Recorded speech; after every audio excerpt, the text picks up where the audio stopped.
This is everything that I got wrong my first month of reselling. Let's spill the tea. Hello guys, and welcome back to my channel, or welcome if you are new. My name is Erlia, otherwise known as martziechic, and I am a full-time reseller. In today's video, I'm going to be laying out for all of you beginners, or even you more advanced sellers if you enjoy this type of content, all of the embarrassing things that I did in my first month of reselling. We're going to be talking old photos, we're going to be talking old social media posts. We are going to be talking about everything that I did in my first month of reselling that was incorrect and so wrong. This is a little bit of an embarrassing video for me to make for you guys, so if you enjoy it, please give this video a little thumbs up down below. And also, if you are new here, don't forget to subscribe. I create a ton of reseller content and there are new videos every week. But I think that's all of the introduction that's really needed. If you guys are ready, grab yourself some tea and we're gonna hop into this. So if you've been following me for a little bit, I recently just went full-time in reselling this year, but I actually started reselling in 2018, even way before I had this channel. These mistakes might help you beginners from making them, but also for you more advanced resellers, these just might be funny things to look back on. And if you have any experience yourself with embarrassing things that you started doing when you first started reselling and would like to share them, drop them down in the comments below because I love reading these sorts of things. The first thing here that I wanted to talk about was photographing, because it is notably one of the most important things for your listings to sell. So just for reference here, I have a few of my very first sales here on my phone. I'm going to be sharing them with you and discussing exactly what I did wrong. And also, if you are on your reselling journey for the first time, these tips might help you as well. I moved a little bit over so I can show you guys on the screen here exactly what I'm talking about. I pulled up some of my very first sales to show you. This first one was a Free People bralette. I had actually gotten this on a super discount store when I was shopping for myself. This actually ended up not fitting me, but I think I only made like 5 cents on this sale. Also, let's talk about the background. Yeah, that was the most lighting that I had in my college dorm room. So this is really the only place that I could have set up anything to list. This was actually my windowsill right outside my dorm, which is why you can see the grass on the outside there. Honestly, for the lighting, I would say that this is pretty a-okay, but it was definitely not cute, because if you look right in the bottom of this image, there's dirt in the windowsill, so you can only imagine how dirty that item would be if you were getting it from me, which honestly none of my items were dirty, but this is just so funny to me that I didn't even clean the windowsill. Up next was my very first sale on the Poshmark app, and this is so weird that this was the first thing to sell for me, but this was a skirt, just a plain denim skirt. I think this is Signature 8. It's a common brand, but it's almost unbranded at that point. So this was actually damaged even. I listed it under Levi Strauss just because it probably wasn't even branded at that point on Poshmark. This is so embarrassing. So basically, I was selling a subpar item under the wrong brand and still with that same terrible background. Now, I did notice that I at least rotated the photos so they looked somewhat presentable, but this brick background is not cute. So this one only sold for $10, and the Free People bralette only sold for $8. I really was not making a lot of money here, guys, but I was moving things consistently. So I think I made my first sale about a week after I had posted it, and this was one of those early sales as well. This was actually my highest sale when I first started. They were a pair of Lightning Bolt BDG Urban Outfitters pants. Now, if you guys know anything about my story, I actually had found a ton of clothing that people were throwing out my freshman year of college, and in them, this was one of the items that was in there, and it was actually super trendy at the time. So I did decide to list this, and it sold for the highest price that I'd gotten so far at $25. This is actually when I decided that reselling was something that I could make money at, because I made a solid $20 on this item, and I realized that I could be using that money for groceries or for gas or something else. So that's when I really started to get into it. And then this is my 4th sale on the app, and I was actually so surprised looking back at this that I even knew what these were. But these were also my highest sale after the BDG jeans, and they were a pair of white oak cone denim jeans from Levi Strauss. They were a really good size. A size 27 sells pretty fast for me. These pair of jeans had a raw hem and a button fly, so very trendy at the time. I sold them for $59, which actually is a really good price for these types of jeans. So I feel pretty confident about that one. I think things are starting to turn up because I'm understanding the value of things. But I will say, things soon went downhill when I discovered the bins. I ended up picking so many small pieces from the bins for only $2 that I thought that I only had to sell them for a few dollars as well. So on one of my first trips to the bins, I thought Adidas was one of those super cool, super great brands. And I picked up a ton of their trefoil styled, inspired things. One of them was this white t-shirt from them with the gold lettering. I, for some reason, at home had a table that I could list them on. Now this table had water damage on it and everything else, but I just decided, this was the time when everyone was doing flat lay photos on Poshmark. I decided that I wanted to class things up with a little bit of lavender from the outside garden there. And I don't know why I thought this looked good. You can even see a corner of the carpet on the side because I didn't take it exactly on the table. These sold consistently for me for $10, but I will say these photos are absolutely horrendous and I don't exactly know what I was thinking.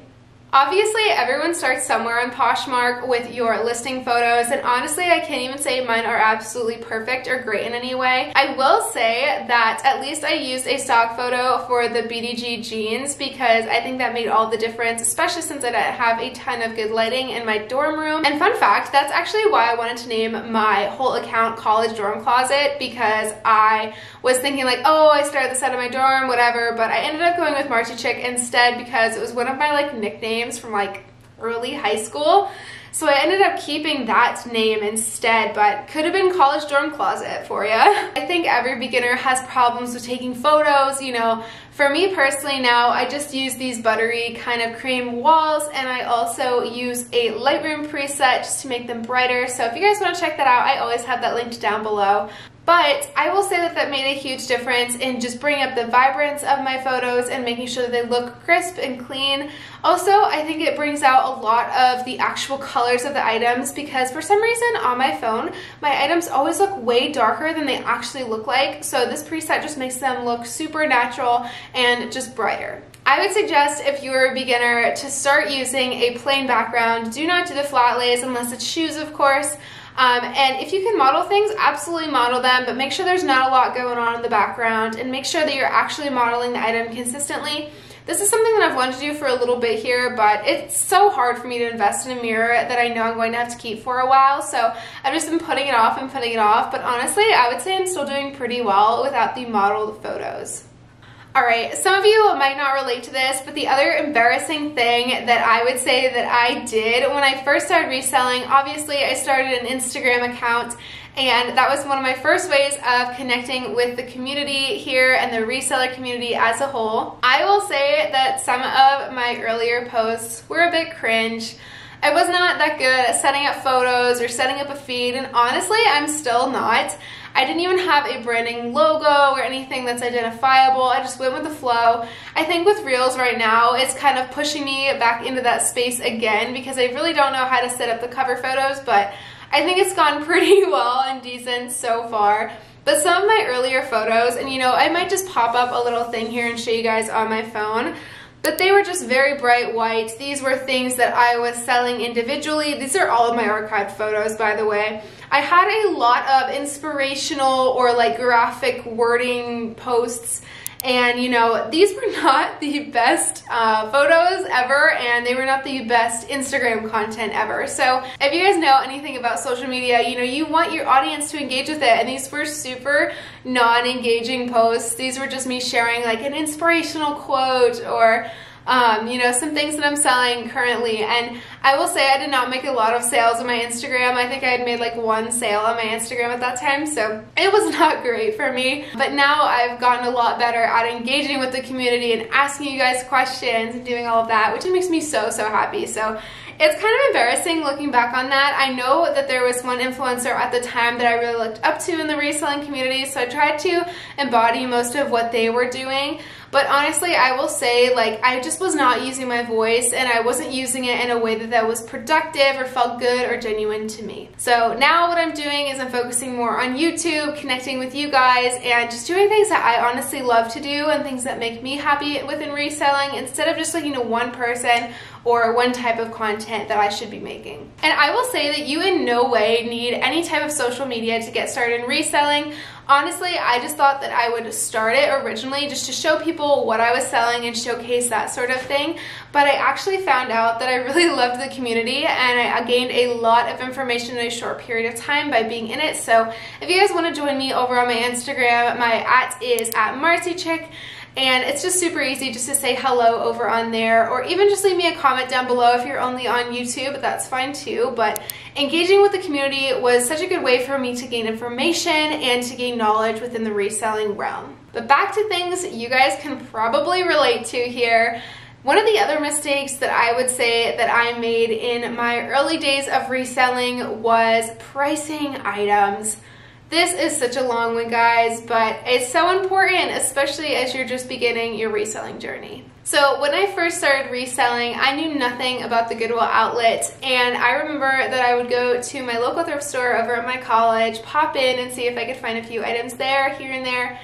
And I will say, paying up for items that I didn't know were going to sell up to, like, say $20. Say I got 4 items and everything was $20 altogether. I don't think that that was the best idea for me, because I would sit on things, I didn't know the value of things. I ended up picking up Forever 21, H&M, all of those sorts of things, and they just never sold. Honestly, I think I just sold one of my last pieces from like 3 years ago. So it was a huge investment for me at the time, and when I found out about the bins, I had a ball. So I ended up going to the bins with my mom, and we regularly would go to the bins together. It was so much fun, and we'd only be paying $2 an item. This is really where I gained a lot of knowledge about what brands sold well, just testing out different things, trying new ones, and that sort of thing. But the bins were super far away from where I lived at home, and also I ended up picking a lot of unnecessary items up there as well, because I was just starting. At the time as well, I didn't even know what looking up comps was, so I wouldn't look up the resale value of absolutely anything, and that's also why I sat on items for a long time, because I didn't understand what items were worth or which items were worth more than others. So I was just kind of going along with the brand and just seeing what sold and going along from there. But if you're looking for a really, really low risk business model, I would say start at the bins and also check the comps before you buy anything. And one of the last things here, I don't even think I have a photo of anymore. None of them were in my archives. I must have deleted all of them off my social media. Was my packaging. So this is when Posh packaging was super hot when I was first getting started reselling in my first month. So I thought that I needed to wrap everything in tissue paper and everything had to be perfect. And you know, I did end up using the USPS free postal services and like the boxes, so that was great, so I didn't have to pay money on that. But I did end up buying tissue paper, tape, and oh my gosh, guys, I used to handwrite little notes on index cards and be like, thank you for your purchase, with like little washi tape.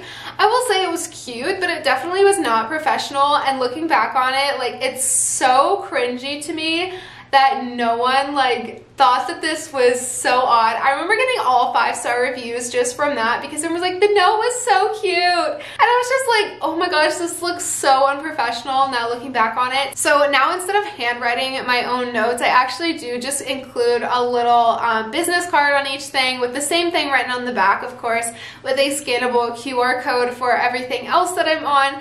But this was, oh my gosh, I cannot imagine getting a package that's literally so like misshapen, and oh my gosh, It's so embarrassing to think about like how unprofessional this item looked, but I guess it was personal and people liked it. But looking back on it, it was so cringe to me that I did stuff like that. So those are all of the embarrassing things that I did when I first started reselling in my first month. Let me know what yours were down below in the comments. I would love to hear from you guys. And of course, if you guys haven't already, like this video to save me from the embarrassment of talking about it online.